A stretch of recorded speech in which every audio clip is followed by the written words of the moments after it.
ನಮಸ್ತೆ, B news nation ಕನ್ನಡಕ್ಕೆ ಸ್ವಾಗತ. ನಾನು ರವಿ ಕಿರಣ್. ಹಜರತ್ ಬಾಬಾ ಹೈದರ್ ಅವಲಿಯಾ ದರ್ಗಾದ ಉರುಸ್ ಕಾರ್ಯಕ್ರಮ.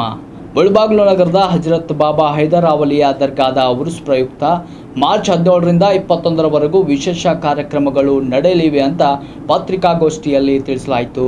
ಈ ಉರ್ಸ್ ಪ್ರಯುಕ್ತ ಕುಸ್ತಿ ಸ್ಪರ್ಧೆ ಮತ್ತು ಕವಾಲಿ ಸ್ಪರ್ಧೆ ನಡೆಯಲಿವೆ ಅಂತ ತಿಳಿಸಿದರು. ಇದು ಕೋಲಾರದಿಂದ ಇಮ್ರಾನ್ ಖಾನ್ ರವರ ವರದಿ.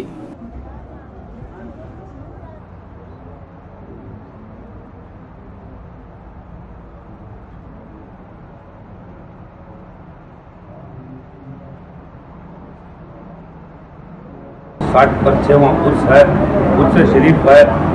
सैयदना बाबा हैदर सफदर हुसैनी सहर वर्दी इनका उर्स शरीफ 19, 20, 21 को उर्स होगा, 19 को संतले शरीफ होगा, 21 तक खवाली होंगे और इसमें हिंदुस्तान के मशहूर खवालात तशरीफ लाएंगे और मुलबागल में ऐसे इसका उर्स शरीफ बहुत बेहतरीन पैमाने में होगा. ನಿರಂತರ ಸುದ್ದಿಗಾಗಿ ನೋಡ್ತಾ ಇರಿ B news nation Kannada. B news nation Kannada latest ನ್ಯೂಸ್ಗಳನ್ನು ನಿಮ್ಮ ಮೊಬೈಲಿನಲ್ಲಿ ನೋಡಲು ಯೂಟ್ಯೂಬ್ನಲ್ಲಿ ಬಿ ನ್ಯೂಸ್ ನೇಷನ್ ಕನ್ನಡ ಎಂದು ಟೈಪ್ ಮಾಡಿ ಸಬ್ಸ್ಕ್ರೈಬ್ ಮಾಡಿ ಬೆಲ್ ಐಕಾನ್ ಪ್ರೆಸ್ ಮಾಡುವುದರ ಮೂಲಕ ಲೇಟೆಸ್ಟ್ ನ್ಯೂಸ್ಗಳನ್ನು ನೋಡಬಹುದು.